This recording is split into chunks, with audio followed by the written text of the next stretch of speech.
है ब्रेक्स के बारे में कि हमें लाइफ में पढ़ते समय पे कितने में ब्रेक्स लेनी चाहिए। पूरे दिन का हमारा एक रूटीन है, तो उसमें कितने ब्रेक्स होने चाहिए, किस किस टाइम होनी चाहिए, ब्रेक्स में हमें क्या करना चाहिए, हमें ब्रेक्स लेना है तो क्यों लेना है, मतलब ये सारी एक्टिविटीज़ के बारे में हम बात करेंगे। और आज मैं तुम्हें एक कोटेशन बताना चाह रहा हूँ कि जो बहुत ही लाइफ सेविंग कोटेशन है कि ब्रेक्स सेवियर्स होते हैं, ये हमको बचाने वाले हैं, ये स्पॉयलर्स नहीं होते। अगर ब्रेक्स लोगे तो लाइफ में बहुत कुछ अच्छा होगा।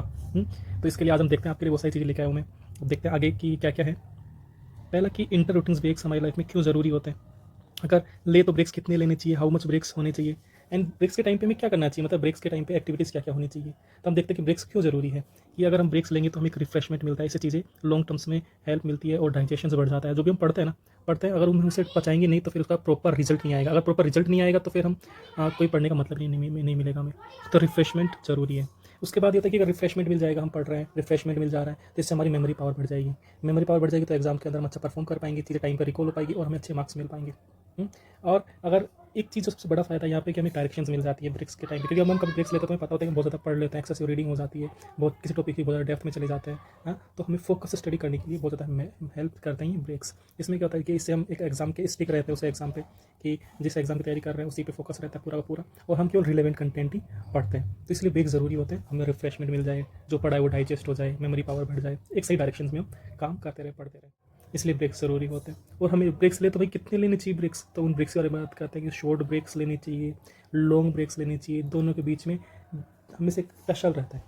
तो मैं कहूँगा कि तुम्हें दोनों ही ब्रेक्स लेनी चाहिए, शॉर्ट्स भी लेनी चाहिए और लॉन्ग्स भी लेनी चाहिए। शॉर्ट्स कितना होना चाहिए, 5 से 10 मिनट का शॉर्ट ब्रेक होता है, मिनिमम 5 मिनट्स होना चाहिए, और लॉन्ग ब्रेक्स होता है 30 to 45 मिनट्स का लॉन्ग ब्रेक्स हम ले सकते हैं। फिर ले तो फिर कब ले, तो शॉर्ट ब्रेक्स कब ले और लॉन्ग ब्रेक्स कब ले, ये भी हमें पता होना चाहिए कि भाई ये शॉर्ट ब्रेक्स ले रहे हैं तो कौन सा टाइम पे ले। जैसे हम को भी 2 आवर का हमने एक रूटीन बनाया, 2 आवर की रूटीन बनाया, तो हमने उस टाइम टेबल के हिसाब से 50 मिनट में ऐसे तो उसको 2 भागों में तोड़ लिया। तो उसके बाद में हम यहाँ पे इन दोनों के बीच में एक ब्रेक ले सकते हैं। जैसे कि हमने कोई एक सब्जेक्ट पढ़ रहा है, जैसे कि हम पॉलिटी पढ़ रहे हैं एक सब्जेक्ट, हाँ, तो हमने 2 घंटे का एक टाइम टेबल बनाया, तो अब लगातार हम 2 घंटे पढ़ नहीं पाएंगे, बीच में हमारा लैक ऑफ कंसंट्रेशन हो जाएगा।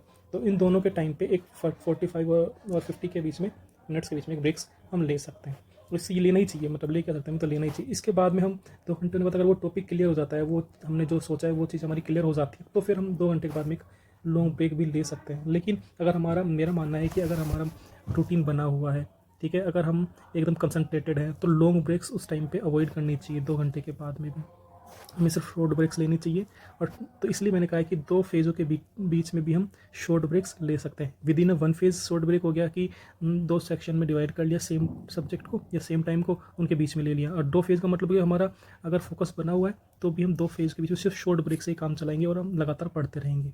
ठीक है, ये शॉर्ट्स ब्रेक्स हम 2 फेज़ों के बीच में तब लेते हैं जब हमारा एग्जाम बिल्कुल पास में हो, तो उस टाइम पे हमें शॉर्ट ब्रेक से काम करते हैं। लॉन्ग ब्रेक्स कितना होना चाहिए, 30 से 45 मिनट का होना चाहिए। और कब कब होना चाहिए, जैसे कि हमने पूरे दिन का रूटीन सेट कर लिया, मॉर्निंग का हो गया, नून का हो गया, इवनिंग का हो गया, नाइट का हो गया, तो इन दोनों के बीच में, मॉर्निंग से नून के बीच में, नून इवनिंग से नाइट के बीच में, तो जो बीच का टाइम होता है इस टाइम में हम ब्रेक ले सकते हैं। इसमें एक चीज़ और होती है कि जब लॉन्ग ब्रेक्स लेते हैं, जैसे कि हम लंच ब्रेक कर रहे हैं, ठीक है, टी ब्रेक ले रहे हैं, तो उस टाइम पे ये इसको हम काउंट कर सकते हैं लॉन्ग ब्रेक्स को, कि वो ले रहे हैं तो एक तरीके से वो लॉन्ग ब्रेक का पार्ट हो गया, हम रिलैक्स हो रहे हैं उस टाइम पे।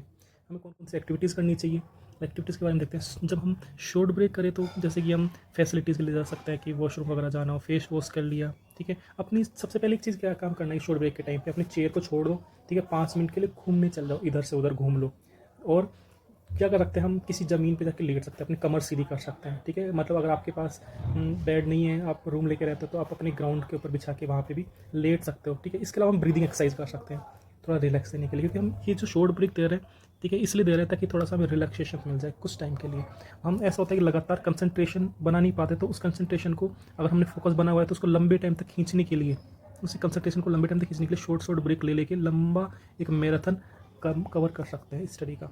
और पूरा लंबा रूटीन, अगर आपको 8 से 10 घंटे पढ़ना है तो फिर उसके लिए ये बहुत ज़्यादा ज़रूरी है short breaks. Long breaks as well as long breaks भी ज़रूरी होते हैं, लेकिन शॉर्ट ब्रेक्स आपकी ज़्यादा मदद करता है। तो ये छोटी छोटी चीज़ें, इनको हमें ध्यान रखना है जब भी हम ब्रेक्स लें। तो उधर से लॉन्ग ब्रेक क्या होना था, एकदम फुल फ्रेशनेस। अगर तुम्हें बताऊँ कि लंच करना है, ठीक है, टी का टाइम हो गया है ना, डिनर करना है, तो उस टाइम पे ब्रेक्स ले सकते हैं। इसमें क्या करते हैं, इसके अलावा हम नैप भी ले सकते हैं ब्रेक्स के टाइम पे, कि लॉन्ग ब्रेक करना है, जैसे कि मैं बोलूँ कि मॉर्निंग में और नून के बीच में मुझे एक ब्रेक लेना है, तो मैं रूम में लंच कर लेता हूँ, थोड़ी देर मैंने बैठा, ठीक है, फिर पढ़ाई की, फिर नून से और इवनिंग के बीच के टाइम पे अगर मुझे एक ब्रेक लेना है तो मैं क्या करता हूँ, एक नैप ले लेता था। क्योंकि जैसे मान लो कि समर का टाइम होता है ना, तो समर के टाइम पे थोड़ी सी एनर्जी कम हो जाती है, नून के टाइम पे थोड़ा एक नैप लेने से थोड़ा रिफ्रेशमेंट मिल जाता था।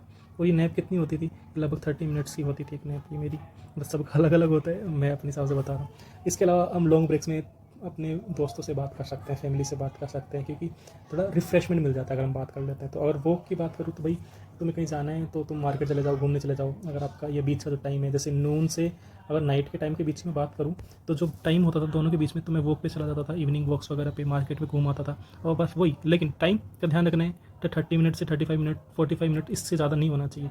तो मैं वॉक्स पे, टॉक्स पे, नैप में और फुल रिलैक्स करने के लिए चला जाता था। तो ये एक बेस्ट है, ये बहुत ज़्यादा हेल्पफुल होने वाला है, क्योंकि ये एकदम टेस्टेड चीज़ें जो मैंने किया है, बहुत हेल्पफुल है। इसमें सबसे ज़्यादा चीज़ें जो ध्यान रखनी है कि कुछ चीज़ें अवॉइड करनी है। हम ब्रेक्स में क्या होता है ना कि हम बार बार मोबाइल यूज़ करने लग जाते हैं, तो ये हमें नहीं करना। अगर मान लो कि क्यों नहीं करना, क्योंकि ब्रेक्स में अगर मोबाइल यूज़ करते हैं तो हमारी आंखें थक जाती हैं, हम टायर्ड हो जाते हैं, एकदम प्रोडक्टिविटी कम हो जाती है। अगर हम वापस से फिर पढ़ने बैठेंगे तो कंसंट्रेशन नहीं बनेगा, हम थोड़ी देर के ही अंदर ही पूरी चीज़ें छोड़ देंगे और हमें टेबल से उठना पड़ जाएगा। ठीक है, तो ये ना करें। इसके अलावा लॉन्ग टॉक्स ना करें, 1 घंटा हो गया, 2 घंटे हो गए, हम बात कर रहे हैं दोस्तों से, 2-3 घंटे बीत जा रहे हैं, ठीक है, तो वो नहीं करना। चैट्स में बिजी नहीं होना, किसी का चैट लग गए तो लगातार चैट चैट चैट चैट करते करते नहीं। जैसे कोई तुम्हारा फेवरेट पर्सन होता है, उससे तुम बातें कर रहे होते हो, तो फिर क्या होता है, बस बातें कर ही रहे हो, बस तो चलता जा रहा है। तो इस चक्कर में आपकी ये चीज़ें अवॉइड करनी है। तो मैं तो कहूँगा कि ब्रेक्स के टाइम पे कभी चैट वेट करना ही नहीं है, ठीक है। और सबसे ज़रूरी चीज़ कि कभी शॉर्ट्स और रील्स को स्क्रॉल नहीं करना है ब्रेक्स के टाइम पे, कभी नहीं करना। शॉर्ट ब्रेक्स में तो अवॉइडेड है, शॉर्ट ब्रेक्स में तो ये एक्टिविटीज़ बिल्कुल भी नहीं करनी है, ठीक है। और इसके अलावा क्या था, बस इतना ही है तुम्हारे लिए। थैंक यू सो मच, तुमने यहाँ तक वीडियो को देखा, और बहुत ही हेल्पफुल रहेगी। और मुझे बताओ कि मैं और प्रोडक्टिविटी बढ़ाने के लिए आप पे कौन कौन से टॉपिक्स हैं जिन पर वीडियो बना सकता हूँ, क्योंकि ये मेरा कोर एरिया है। तो जो चीज़ें मैंने की मेरे लिए हेल्पफुल रही है, वो आपके लिए भी हेल्पफुल रहेंगी, और आपके लिए बेस्ट से बेस्ट चीज़ें प्रोवाइड करा सकूँगा। जो भी चीज़ें हैं उनको कल्टर करके, और आपकी कुछ पर्सनल चीज़ें जो आपको प्रॉब्लम फेस हो रही है, तो आप मुझे सीधा कमेंट कर सकते हैं, मेरे को कॉन्टैक्ट कर सकते हैं, ठीक है। तब तक के लिए bye, thank you so much.